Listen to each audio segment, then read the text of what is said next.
कृष्ण को हम पूर्णावतार मानते हैं, क्योंकि ये विराट वो शक्ति है जिसमें संपूर्ण समावेश होता है। हृदय में शिव जी की शक्ति है और पेट में गुरुओं की शक्ति है और स्वादिष्टान चक्र में ब्रह्मदेव की शक्ति है, ब्रेन में ब्रह्मदेव की शक्ति आप कह सकते हैं। और जब विराट जागृत हो जाता है, जब विराट का सहस्त्रार खुलता है, तब इसके अंदर बसे हुए हर एक सेल का, पेशियों का भी सहस्त्रार खुलता है। बाइबल में कहा जाता है कि परमात्मा ने मनुष्य को अपने जैसा बनाया, अपना इमेज बनाया।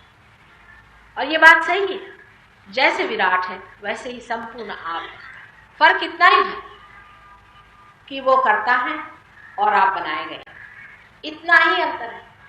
उन्होंने बनाया और आप बनाए हैं। अब वो चाहते हैं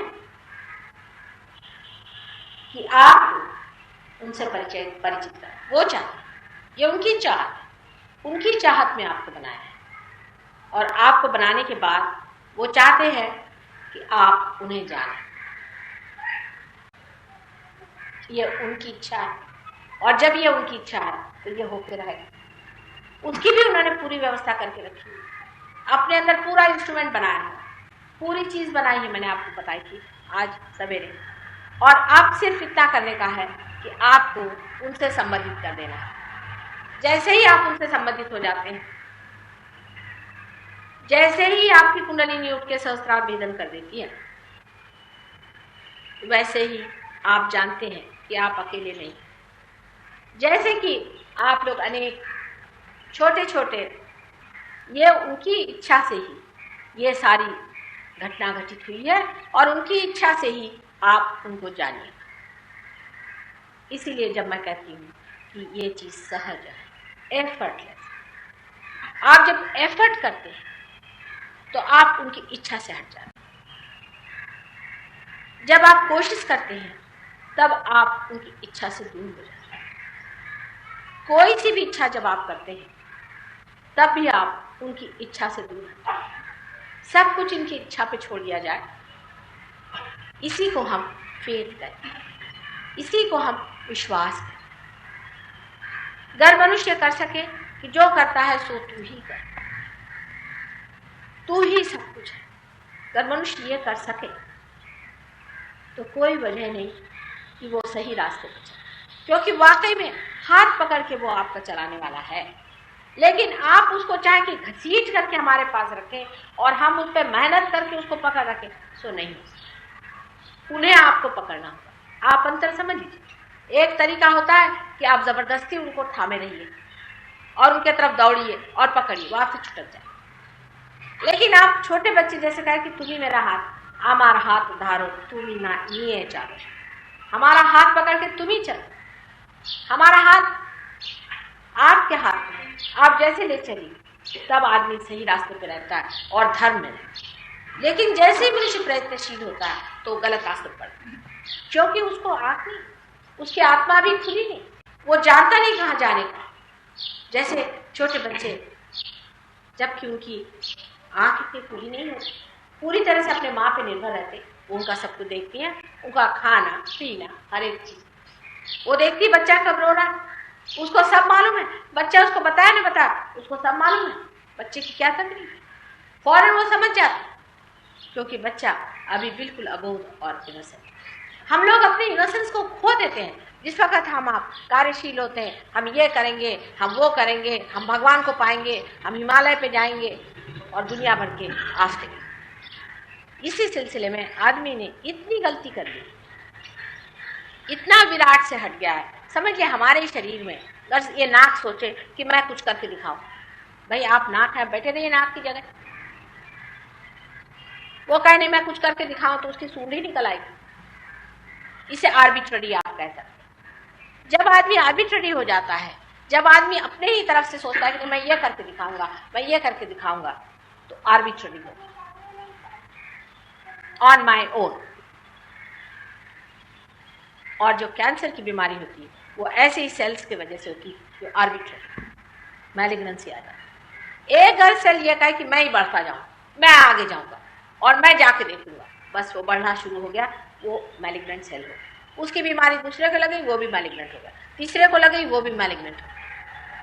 जब संपूर्ण से संबंधित आप रख करके हाँ हम उसमें बैठे हुए हैं, वो हमको जो करना है करेगा, इस विचार से जो मनुष्य रहता है वो मध्यम स्थिति में रहता है। अब अगर आप कहें कि साहब इसमें बैठे रहिए तो हमारा कुछ भी नहीं होगा, आपका जो होगा वो किसी का नहीं होगा, आपका जितना भला होगा वो किसी का नहीं होगा, जितने आप उठेंगे वो किसी का नहीं है। हर मामले में मैं आपसे कहती हूँ कि ये हो सकता है, लेकिन आप तो सोचते हैं कि भाई हम कुछ करके दिखाएं। रामदास स्वामी ने कहा अल्पधारिष्ट पाए, भगवान तुम्हारा थोड़ा सा जो अधारिष्ट है उसे देखता है, चल भाई कर, कह रहा है ना तू मैं करना है कर। फिर आप धड़ धड़ गिरते, चोट लगती, आफत आती, दोष भगवान पे जाता कि भाई हमने इतनी मेहनत करी, इतना परमात्मा को पुकारा और ये गलती कैसे हो गई माँ? आपको किसने कहा था इतनी आफत करने की? अगर एक ककून के अंदर आदमी बंद रहे तो चाहिए कि वो चुपचाप बैठा रहे, न कि अंधे जैसे इधर धक्का मार उधर धक्का मार और उसके बाद अपने सर हाथ छोड़ करके बैठे, उसके बाद माँ से आके कहे कि माँ देखो ऐसे कैसे हो। ये सब चीजें एक आश्चर्य की बात है कि मनुष्य स्वयं तो करता ही है एक इंडिविजुअल तरीके से व्यक्तिगत, पर और भी इसका बड़ा आश्चर्य यह है कि ऐसे लोग एक समूह भी बना लेते, एक बड़ा भारी उसका ऑर्गेनाइजेशन खड़ा कर। इसी सिलसिले में आप देखिए कि पोप साहब ने एक बड़ा भारी ऑर्गेनाइजेशन खड़ा कर दिया, मुसलमानों ने दूसरा कर दिया, हिंदुओं ने तीसरा कर दिया, फलाने ने चौथा कर लिया। माने मैलिग्नेंसी के एक एक सेल खड़े हो गए और ये मैलिग्नेंट है सारी चीज, ये समाज को खा जाए। इनके जोड़ने का या इनको इकट्ठे करने का कौन सा तत्व है? इसका सीमेंटिंग फोर्स क्या है? नफरत, द्वेष, घृणा, कंपटीशन, ईर्ष्या। क्योंकि मुसलमान ऐसे ऐसे हिंदू को ऐसा, क्योंकि क्रिश्चियन ऐसे मुसलमानों को ऐसा। सब रिलेटिव है, एब्सोल्यूट कोई बात। और इस तरह की जब चीजें बन जाती है तब विराट में ऐसे सेल्स बन जाते हैं जो मैलिग्नेंट है। और आज का कलयुग का नक्शा बिल्कुल ये है कि सारे विराट में कैंसर हो। अगर अपने भारतवर्ष में एक तरह का कैंसर है तो इंग्लैंड में दूसरी तरह का, अमेरिका में तीसरी तरह का, हर जगह जाइए तो लगता है कि सब लोग पीड़ित कैंसर से पड़े। और ये ऐसे बनाए हुए झूठे संविधान इस तरह से चल रहे हैं कि आश्चर्य होता है कि ऐसी खोखली चीजों पे ऐसी बातें कैसी खड़ी। पोप को देखते ही मुझे आश्चर्य होता है कि जिस ईसा मसीह के पास सिर्फ 2 चोगे थे, वो ये पोप इतने बड़े बड़े यहाँ डायमंड्स लगा करके घूमता है और अपने को ईसा मसीह का चुनिंदा ये समझता है। हमारे आदि शंकराचार्य महाराज जो हैं वो तो कहीं थे, वो तो चले गए बेचारे। और जो आज यहाँ पर बैठे हुए एक शंकराचार्य साहब हैं, हमने ये सुना लंदन में कि वो अपने सर पे सोने का छत्र बना रहे हैं, इतने से बटुआमन, और उस छत्र में वो एक स्पेशल डायमंड्स लगाने चाहते हैं जो खास करके बाहर से आने वाले। इन बटुआमन से पूछिए कि अगर वो छत्र आपके सर पे गिर जाए तो क्या आप उससे बच सकेंगे? इस तरह की ऊट पटांग बातें सदियों से चल रही है और उसकी मान्यता हम करते रहते हैं। सहज योग ऐसी चीज है, क्रांति लाएगा और इन सब झूठी और पुरानी संस्था को तोड़ फोड़ करके इसको सत्य के आधार पर खड़ा करते हैं। नहीं तो दूसरी चीज जो मैंने आज सवेरे बताई थी, वो मनुष्य को जानना पड़ेगा कि सत्य के सिवाय और कोई भी इस संसार में टिक नहीं सकता। जितनी भी खोखली और थोथी चीजों को हमने अपनाया हुआ है और उसके ऊपर हम लोग खड़े हुए और अपने को निश्चित समझ रहे हैं, जान लेना चाहिए कि ये एक मगरमच्छ है विराट का जो स्थान है, जो विशुद्धि का चक्र है, ये बहुत महत्वपूर्ण मैंने कहा है, क्योंकि मनुष्य ने जब अपनी गर्दन ऊपर उठाई तब वो मनुष्य बना। इस गर्दन की ऊंचाई और इसमें परमात्मा का बहुत बड़ा हाथ है। श्री साक्षात श्री कृष्ण विराट अपने को एक साधारण चरवाहे के रूप में इस संसार में सर्वसामान्य लोगों के लिए एक चरवाहा बनकर संपूर्ण अवतार जो परमात्मा का है वो संसार में आया। और उन्होंने मनुष्य से ये कहा कि ये सारा संसार एक लीला है, आप उसके सिर्फ साक्षी। कहाँ आप उलझे हुए हो, ये सब लीला है। और उस साक्षी को पाना, उस क्षेत्र को पाना, उस आत्मा को पाना, यही एक उन्होंने संदेश सारे संसार में। उन्होंने ये कहा कि ये आत्मा जो है ये किसी तरह से भी नष्ट नहीं सकता, अमर है। इन कृष्ण के जो विचित्र से चरित्र है, जिसके ऊपर लोग बहुत टीका टिप्पणियां करते हैं, जैसे कि उनकी 16,000 पत्नी थी। उनकी 16,000 पत्नी, ये 16,000 पत्नियां कौन थी, क्या आप जानते? ये इनकी 16,000 शक्तियां थी। आज मेरी शक्तियां इन सहयोगियों के अंदर से बह रही हैं। ये सहयोगी मेरी शक्तियां का वहन कर रहे हैं। उनकी शक्तियां वहन करने के लिए उस वक़्त कौन था? इसलिए उन्होंने इन शक्तियों को जन्म दिया। साकार स्वरूप वो जन्म में आई। एक राजा ने उनको अपहरण किया, उस राजा से इन्होंने बचा करके उनसे अपना विवाह करके, उनके पास 16,000 सहयोगी तो पहले ही थे। यहाँ तो रोना पड़ जाता है, 1,000 भी सहयोगी जमा नहीं। उन्होंने पहले ही अपनी व्यवस्था कर ली कि पहले अपनी शक्तियों को जन्म दे करके ये कार्य। और जब उन्होंने ये 16,000 शक्तियों को अपने अंदर में स्थित पूरी तरह से कर लिया, उस वक्त ही हमारी भी 16,000 नाड़ियां स्थापन हुई हमारे अंदर। उन्हीं की वजह से हमारी चेतना में ये 16,000 नाड़ियों का स्पंदन शुरू हुआ। उनको जो आज मैंने सवेरे गीता के बारे में बताया था, उसे आप फिर से सुनिए और आप तब समझ सकते हैं कि कितनी बड़ी ये महान परमात्मा की देन थी जो कृष्ण संसार में आए। श्री कृष्ण की जो कुछ भी बातें हैं वो अत्यंत सूक्ष्मता से ही समझी जा सकती। ग्रोस लेवल पे आप कृष्ण को नहीं समझते। जो लोग ग्रोस लेवल पे रहते हैं कभी भी श्री कृष्ण को नहीं समझते। उसको समझने के लिए अत्यावश्यक है कि पहले आप पार हो जाए, फिर उसकी बारीकी, इस चक्र की सब बारीकी आपको समझ में आएगी। आजकल आप सभी लोगों की विशुद्धि चक्र पकड़ है बहुत ज़्यादा। उसके अनेक कारण, उसमें से पहला कारण तो ये है, आपकी पकड़ होने की वजह से हमारी हो जाती, क्योंकि सारे वाइब्रेशन से हटके अगर आप इसे खींच लें तो हमारा गला टूट जाए। ये तो कॉमन एक सब लोगों का अनुभव है इस चीज़ का कि जब हमारा गला पकड़ जाता है तो उसमें से वाइब्रेशन जाके आपके गले की हो।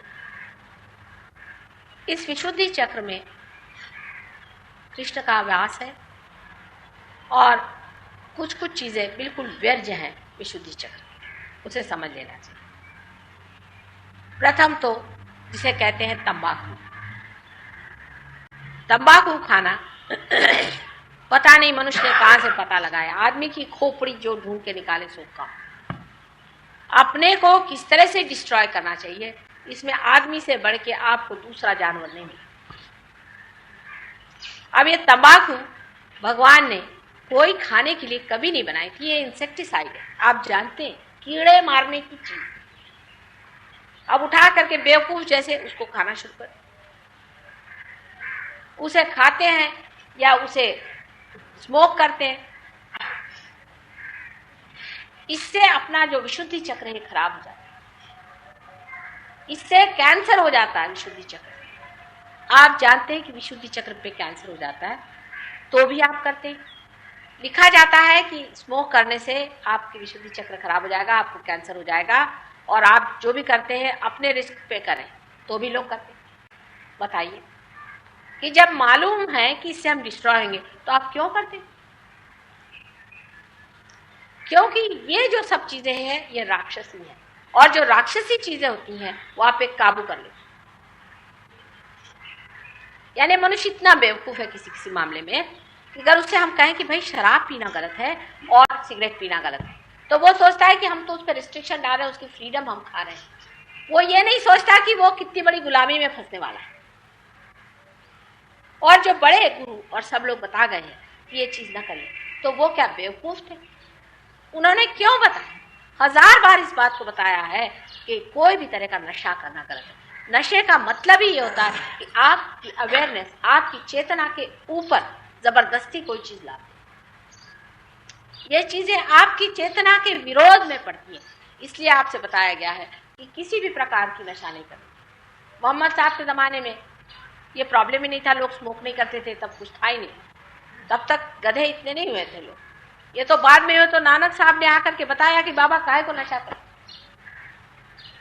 लेकिन उसके बराबर विरोध में हम लोग जाते हैं और वही काम करते हैं जिसको मना करके। एक सीधी चीज है, ये पॉइजन है, इसको मत लो। इससे भी विशुद्धि चक्र खराब जाता है। और ये विशुद्धि चक्र खराब जाता है अनधिकार परमात्मा का नाम लेना, इससे विशुद्धि चक्र बहुत खराब जाता है। एक तो ये खराब जाएगा जबकि आप कोई सा भी नाम अनधिकार, आपको अधिकार क्या? आप किसी भी परमात्मा का नाम ले रहे हैं और उसको पुकार रहे हैं, बुला रहे हैं, क्या आप परमात्मा के साम्राज्य में चले गए? आप तो मनुष्य के साम्राज्य में रहते हैं। आप किसी पुलिस वाले को बुलाओ, ज्यादा से ज्यादा किसी मिनिस्टर को बुला ले, उनको आपने इलेक्ट किया हुआ है। आपका परमात्मा से संबंध कब हुआ जो आप परमात्मा को पुकार रहे और परेशान करे दे रहे हैं उनको? मेरी जो आज ग्रैंड डॉटर आई थी, उसका मैं आपको किस्सा सुनाऊं। ये रियलाइज सोल है। इनके घर एक बार मैं गई थी, इनके घर के पास एक मंदिर था। रात में हमारे साथ सो रही, हमसे कहने लगे कि नानी, ये जो मंदिर है ना, यहाँ से भगवान तो कब के ही भाग गए। सुबह शाम तक हरे राम हरे राम हरे राम करते हैं, वो तो कब के ही भाग गए, अब मैं भी यहाँ से भाग जाऊँ। खुद ही सोचना चाहिए कि श्री राम जो सारे संसार के पालन करता है, उनको क्या इस प्रकार परेशान करना चाहिए? आप अगर ऐसा जाकर के मोरारजी भाई के लिए 2 बार दरवाजे पे पुकारिए ना, आप अरेस्ट हो जाइए तो जो जाइए। इसलिए जब भी आप नाम लेते हैं, आपने कौन से अधिकार में श्री राम का नाम, उनका नाम लेना भी कोई सरल काम नहीं। श्री राम का नाम उन्हीं से लेना चाहिए जो असल में गुरु हैं, जो आपको अधिकार दे। जब तक आप पार नहीं होते तब तक आपको कोई भी अधिकार नहीं। अब आप कहिएगा कि गुरुओं ने तो लिखा कि भगवान का नाम रखा, उन्होंने इसलिए लिखा कि वो नहीं जानते थे कि आप लोग पार भी नहीं। बहुत से, मेरे ख्याल से ये विचार है कि बहुतों को यही नहीं पता था कि मनुष्य अभी तक पार भी नहीं हुआ है। पार होने से पहले आप कोई सा भी नाम लेने के अधिकारी नहीं, अनधिकार। नाम तो लेना दूर रहा, उस नाम को लेकर उसकी चटनी बना दे, इससे भी विशुद्धि चक्र खराब हो जाता है। और दुनिया भर के मंत्र जो देखिए सो, जो रास्ते पर खड़ा वो गुरु, कहीं पेड़ पे लटक रहा है वो गुरु, दुनिया भर के अजीब अजीब गुरु इकट्ठे कर लिए। अरे भाई, ये तुम्हारे गुरु हुए कैसे? उन्होंने हमें नाम दिया। नाम देने के लिए एक गधा भी काफी है, उसके लिए गुरु गाय को चाहिए? क्या नाम देना ही एक कार्य गुरु का होता है कि इसके अलावा कोई और चीज होती है? हाँ, मेरे समझ में आता है गुरु नानक आपको नाम दे भाई, वो थे असल में। एक साहब अभी अफ्रीका से आए, उनको कुछ संस्कृत आती नहीं, वो और भी बढ़िया, उन्होंने ऐसे ऐसे इन लोग को नाम सिखाया। उसका नाम इंगा पिंगा ठिंगा अभी रख रहे हैं। अब कहिए, घंटों ये लोग यही नाम रखते रहे बेचारों का विशुद्धि चक्र पर। ये किसने बताया? ये कहाँ से आपने जाना कि कौन सा नाम लेना? जिस दिन आपको नाम की पूरी विद्या आ जाएगी, सारी अविद्या छूट जाएगी। इसकी विद्या कोई आसान नहीं। कौन सा चक्र पकड़ा है, कौन सी स्थिति है, कौन सा नाम लेना चाहिए, कौन सा उसका उच्चारण होना चाहिए, ये सब चीजों का बड़ा ही गहन शास्त्र है। जब तक आपकी कुंडलिनी जागृत नहीं होती, आप कैसे जानिएगा कि कौन सा चक्र पकड़ा है आपका या दूसरे का? समझ लीजिए आपका विशुद्धि चक्र पकड़ा हुआ है और आप नाम ले रहे हैं शिव जी का, हो गया काम खत्म। विशुद्धि चक्र तो वैसे ही कैसे, और शिव जी नाराज हो गए इसलिए हृदय भी चला गया। ये बड़ा भारी शास्त्र है। इस शास्त्र को समझना चाहिए। जब मैं ये कह रही हूँ, मैं इसलिए कह रही हूँ, मैंने अनेकों लोगों को देखा कि मंत्र समझ करके वो जिस चीज को कहते हैं निहायत बेवकूफी की चीज है। और ये मुझे आपको साफ कहना पड़ेगा। एक बार कबीर ने कहा था, कर का मन का छाड़ी दे, मन का मन का फेर। शायद कबीर को तो कभी किसी ने समझा ही नहीं, और वो भी पार हुए बगैर कबीर को आप समझ ही नहीं सकते। गुरु नानक को आप समझ नहीं सकते जब तक आप, उन्होंने कहा जब तक आपा को चिन्हा नहीं तब तक भ्रम की काई नहीं जा सकती। ये भ्रम में हम लोग सारे कार्य कर रहे हैं, इसलिए आपकी विशुद्धि चक्र खराब है।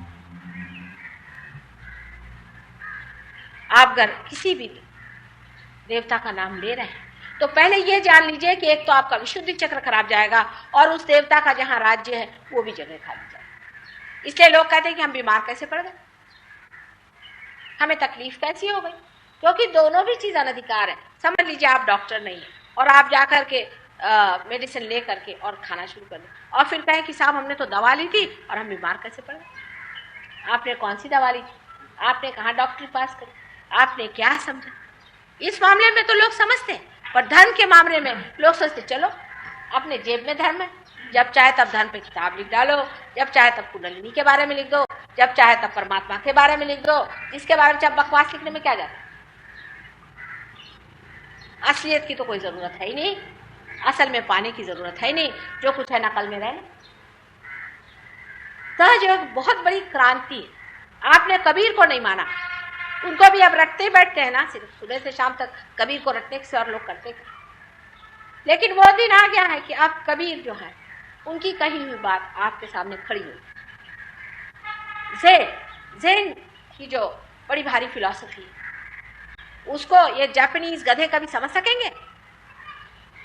उनका ऐसा ठिकाना करके रखा हुआ है कि जापान में जाइए तो लगता है कि अगर ज़ेन फिर जाए तो वो आत्महत्या कर ले, देख करके बेवकूफ हो।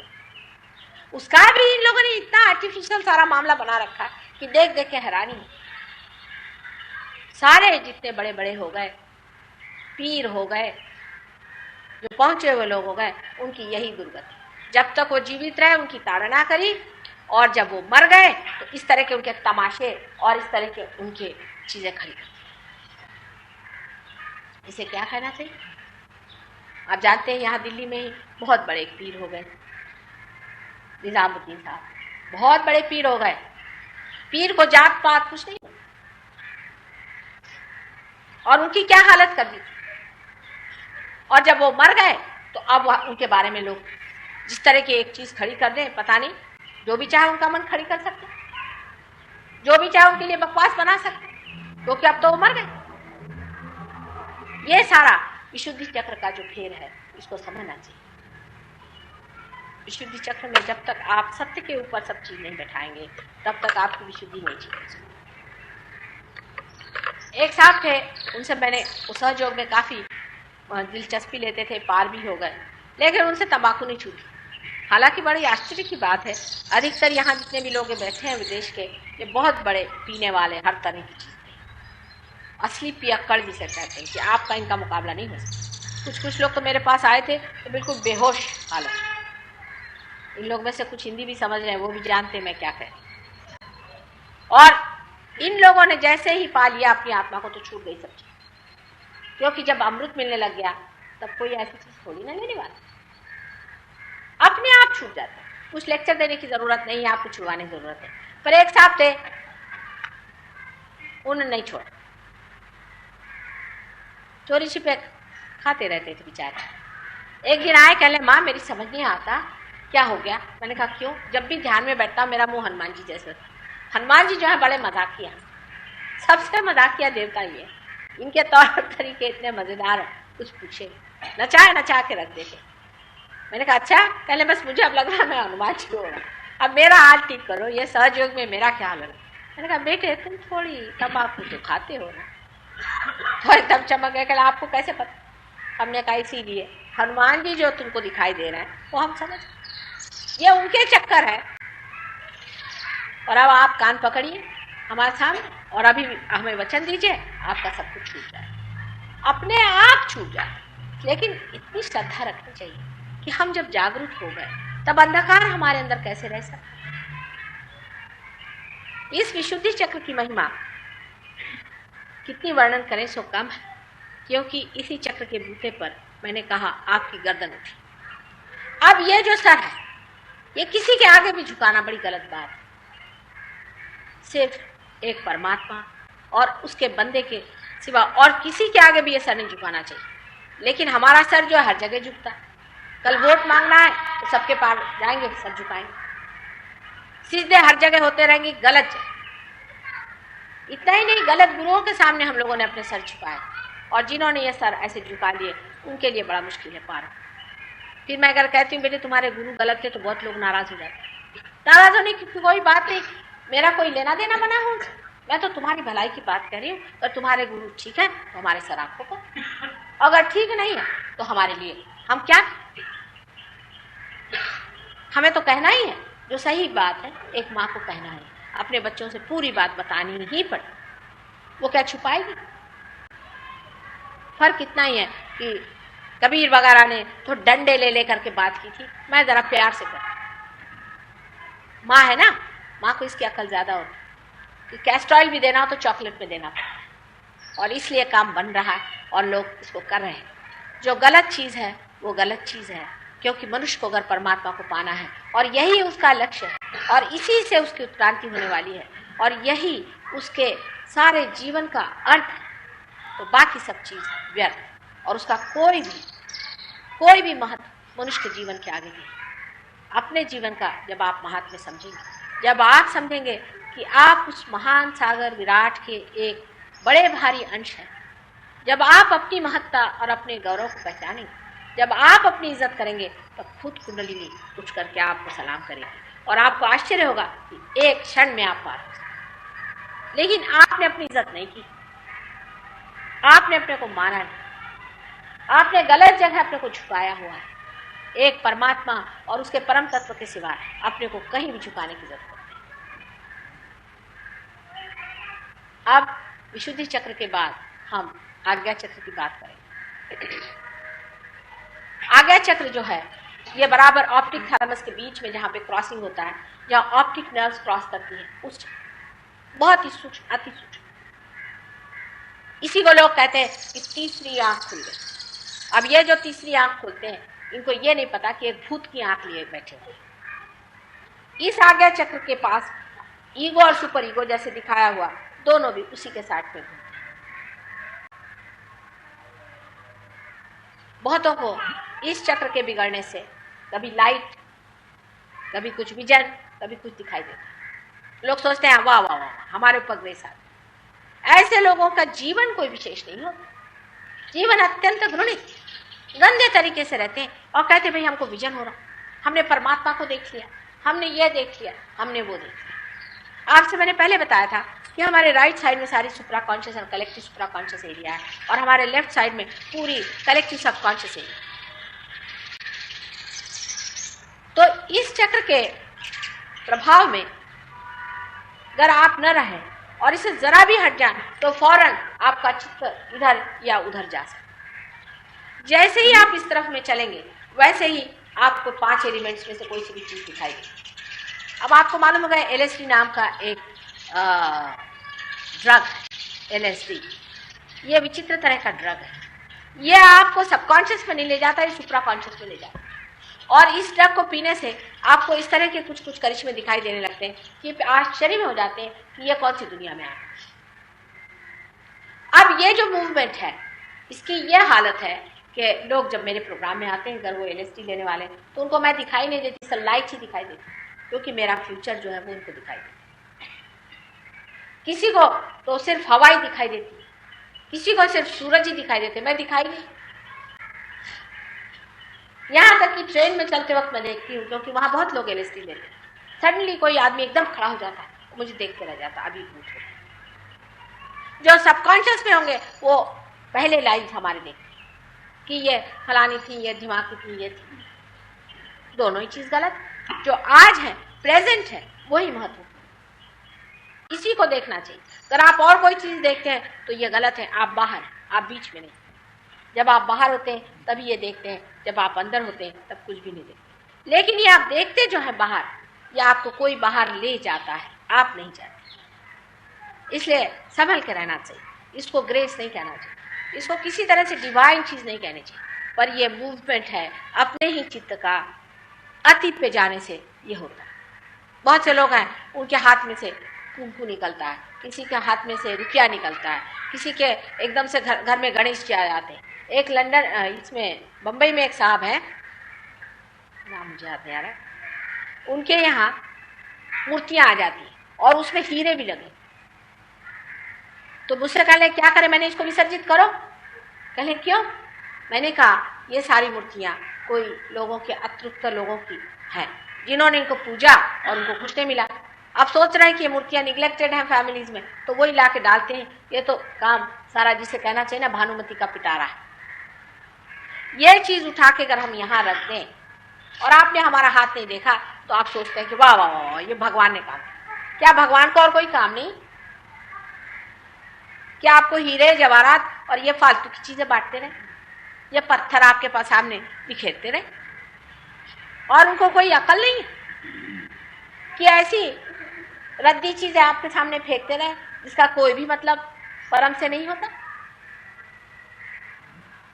या तो दूसरे तरह के लोग होते हैं कि जो कहते हैं सबकॉन्शियस से जिनका संबंध होता है कि वो क्या बदन में कहले भूत आता है, देवी आती है। अब वो आई हूँ शुरू हो गया, कहले में देवी आ गई। देवी के पास लोग गए, उनके टीका लगाए और उनसे पूछते क्या घोड़े का नंबर बताइए। आप सोचिए कि देवी को और कोई धंधा है कि क्या वो घोड़े के नंबर बताएंगे आप? इस तरह से कितना अपमानित परम तत्व को संसार में किया। लोग तो बड़े बड़े ऐसे धतिंगों के पीछे घुमा कर।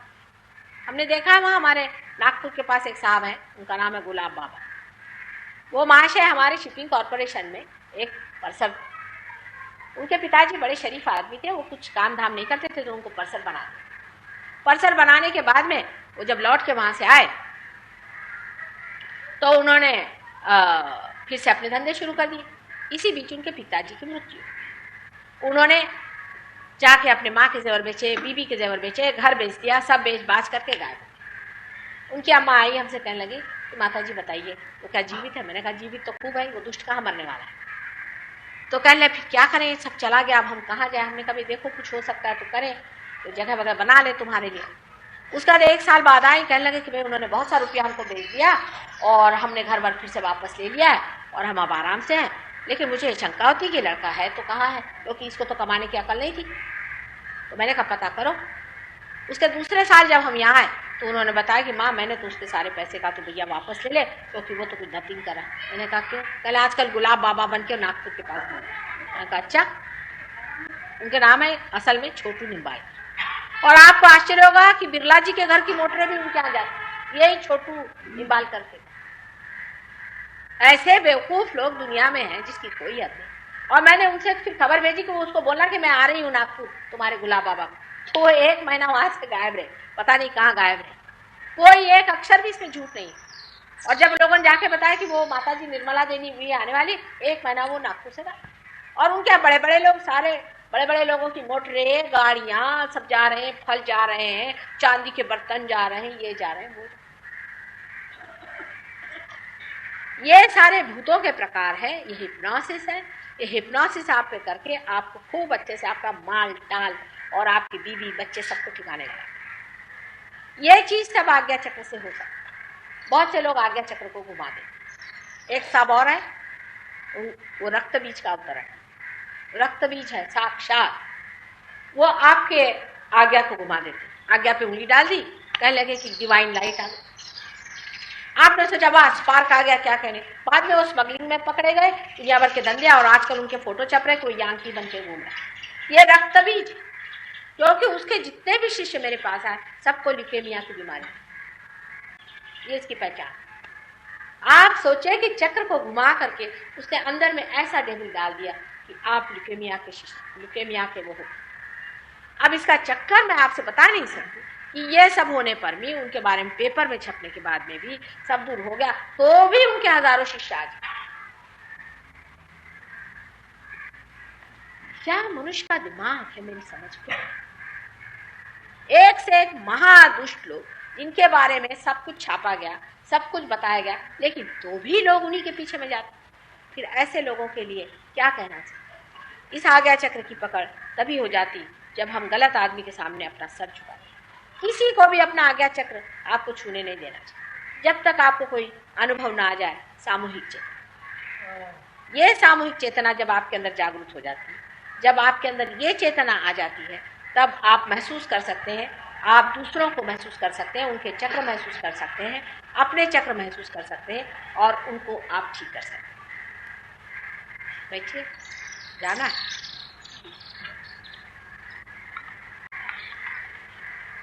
अब ये आज्ञा चक्र के लिए मैंने आपसे इसलिए बताया क्योंकि ये बहुत महत्वपूर्ण है।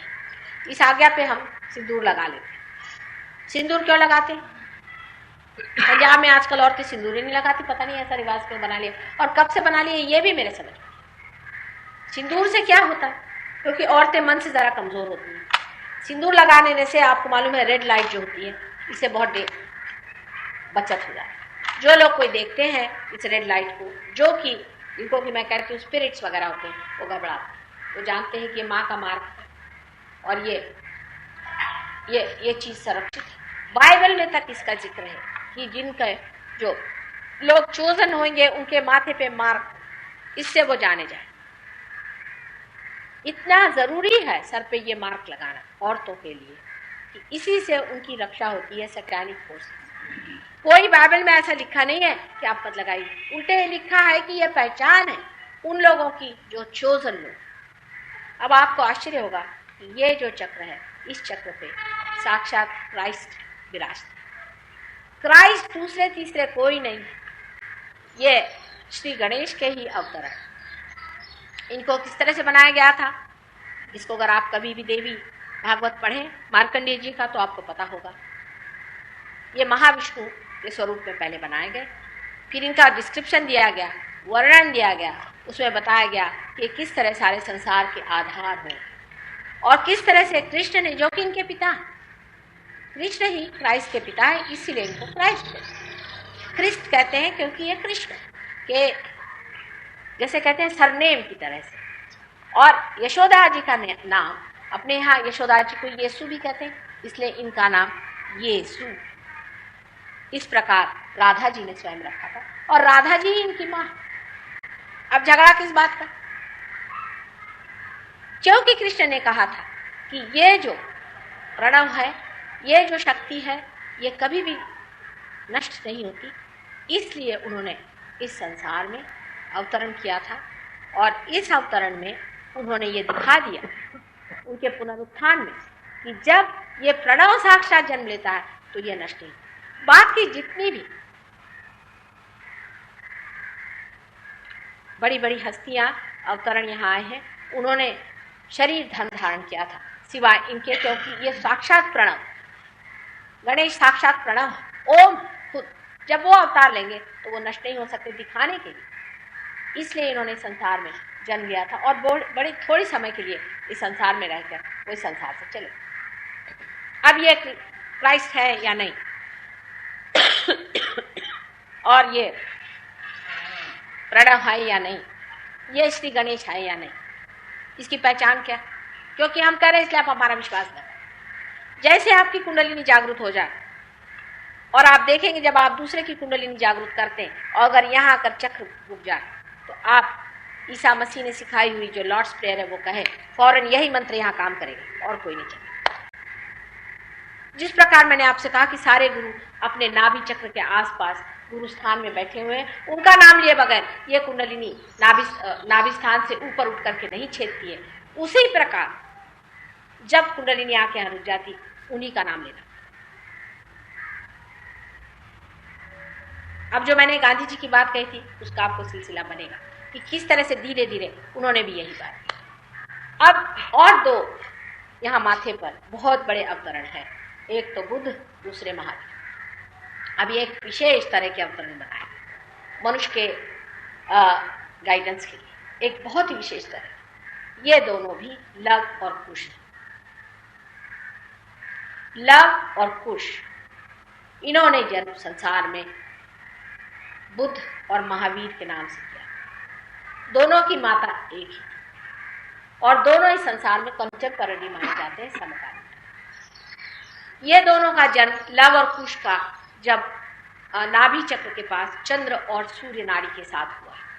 ये अंदर की मैं घटना आपको बता रही हूँ, ये हुआ कि नहीं ये आप देख सकते हैं जब कुंडलिनी का जागरण होता है।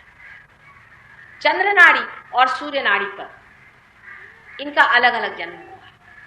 सूर्य नाड़ी पर बुद्ध का जन्म हुआ है, चंद्र नाड़ी पर महावीर जी का जन्म। इसीलिए महावीर जी ने नर्क आदि के बारे में बहुत कुछ बताया और बुद्ध ने प्रकाश के बारे में बताया, इसी इनको लाइट ऑफ एशिया कहते हैं।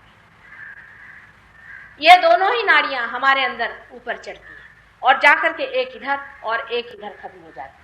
इसीलिए बुद्ध इधर बसते हैं और इधर में महावीर बसते हैं। इन दोनों का स्थान बहुत ही महत्वपूर्ण, क्योंकि यही दो व्यक्ति ऐसे हैं कि जो मानव रूप धारण पूर्णतया करके ऊंचे स्थल पर। एक बहुत ही विचित्र अभिनव चीज, पर आपको पता है कि इन्होंने फिर से संसार में जन्म लिया, क्योंकि जब उन्होंने देखा कि अहिंसा का मतलब इतना विपर्यास और उसको दूसरे धरातल पे लोगों ने पहुंचा दिया और उसको पटक के उसे खत्म कर दिया। इसका मतलब प्राणी मात्र, और महावीर के आप जानते हैं कि जैनी लोगों का तो यहाँ तक कि खटमल को बचाते हैं और खटमल को छोड़ देते हैं कि वो जा करके और एक ब्राह्मण के शरीर के रक्त को पिए और जिससे खटमल बन जाए। ये क्या अहिंसा हो सकती है? आप ही सोचिए कि क्या मैं खटमलों को रियलाइजेशन दूंगी या मच्छरों को दूं या चिकन को दूं? मनुष्य को देने का है ना। फिर एक मनुष्य को आप खटमलों से परेशान करते हैं और सोचते हैं कि इससे आपका धर्म हो रहा है।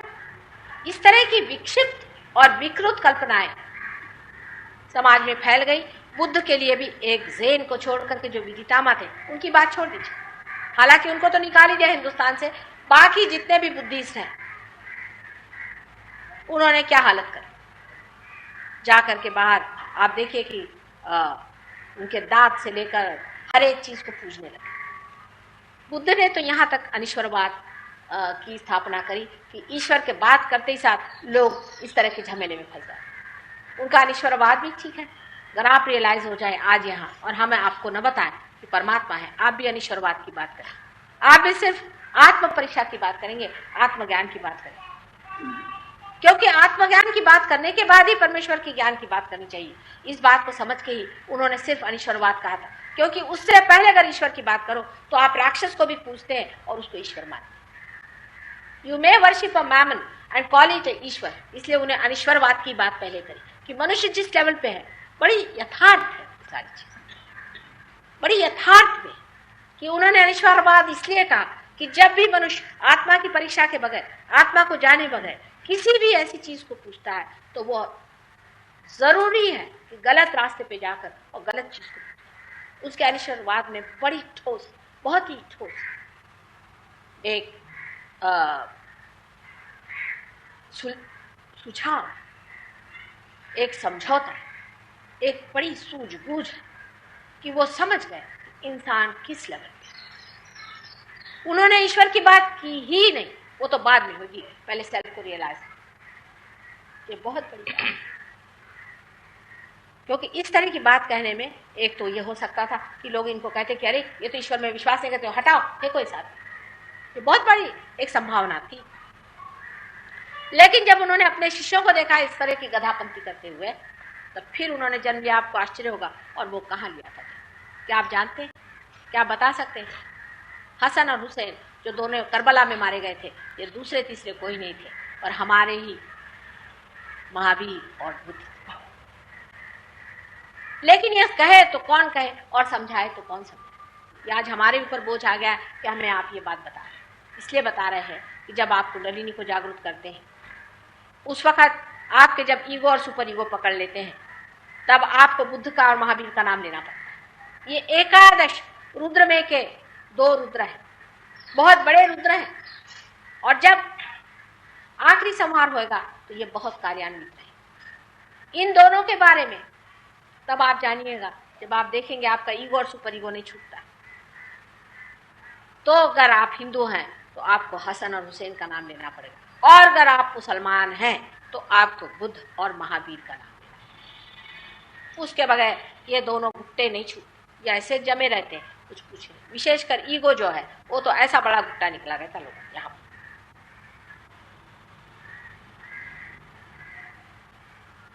अब ये जो दो नाड़ियां हैं, इसके ऊपर में जो चीज घूमती है, जिसे हम प्री कॉन्शियस माइंड कहते हैं, इसके चलाने वाले श्री हनुमान जी। ये हमारे सूर्य, उन्होंने तो सूर्य को ग्रस्त किया था, कहते हैं राइट साइड में घूमते हैं, और जो लेफ्ट साइड में घूमते हैं वो भैरव नाम।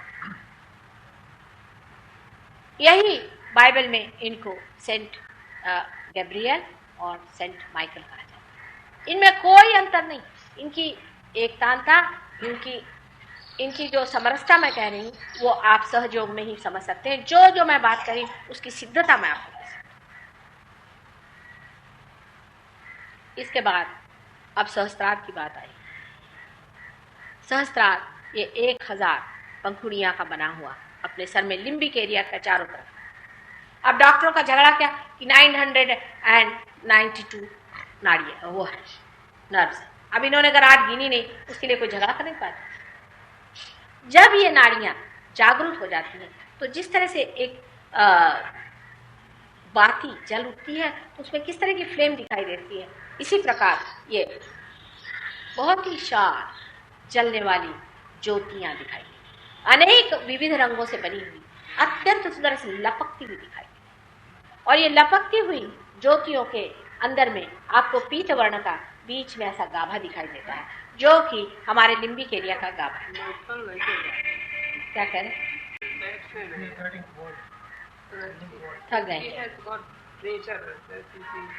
आप? जरा पैर पकड़े, हमारा पैर पकड़ना तो ठीक हो जाए। नहीं, दोनों हाथ से पकड़ा था। पकड़ के बैठिए जरा। बातें के पूरा लेक्चर खत्म किए बगैर भी चले जाए तो आप लोग कहीं बताएं नहीं।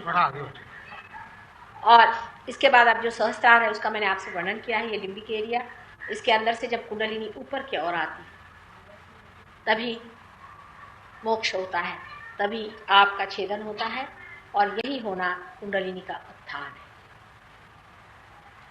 यही माना हुआ कुंडलिनी का पार होना है, इसी को सुरति कहते हैं।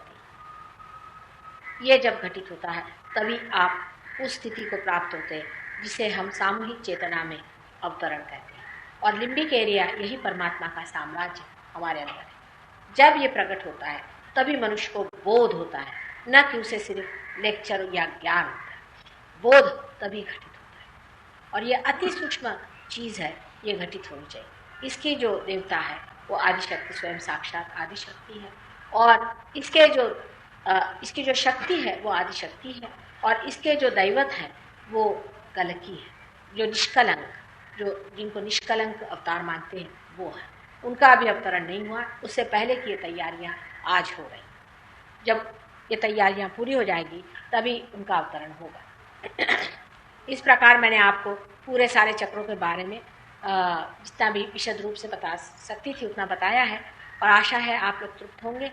और मैं चाहूँगी कि थोड़ी देर हम लोग मेडिटेशन भी कर लें, और उस मेडिटेशन के बाद में अगर आप लोगों का रियलाइजेशन हो गया तो बहुत अच्छा है, और नहीं हुआ तो भी कोई हर्ज नहीं। हम यहाँ पर कुछ दिनों के लिए दिल्ली में आए हैं, उसके बाद हम बम्बई जा करके लंदन वापस चले जाएंगे। आप लोग कृपया रोज़ वहाँ आएँ, और सुबह शाम दोनों टाइम प्रोग्राम होगा, और अपने सहयोग में अपने को पालें और गहरे। अगर आपने रियलाइजेशन इस वक्त कर लिया तो आपसे मैं पूर्ण तरह बता सकती हूँ कि आपके शारीरिक, मानसिक, बौद्धिक तथा सांसारिक भी प्रश्न बहुत से हल हो जाए, और ये अनेकों के साथ हुआ है और आपके साथ भी हो जाए। ये तो एक माँ का वही जो चॉकलेट लगाने की बात है वो है, लेकिन असल में जो पाने का है वो परम तत्व है, क्योंकि वही सच्चित आनंद है, उसी को पाना चाहिए, बाकी सब कुछ व्यर्थ है। परमात्मा आपको सुबुद्धि दे और आपको वो अनुभव दे जिसके लिए आप अनंत योनियों में से गुजर के आज यहाँ पहुँचे।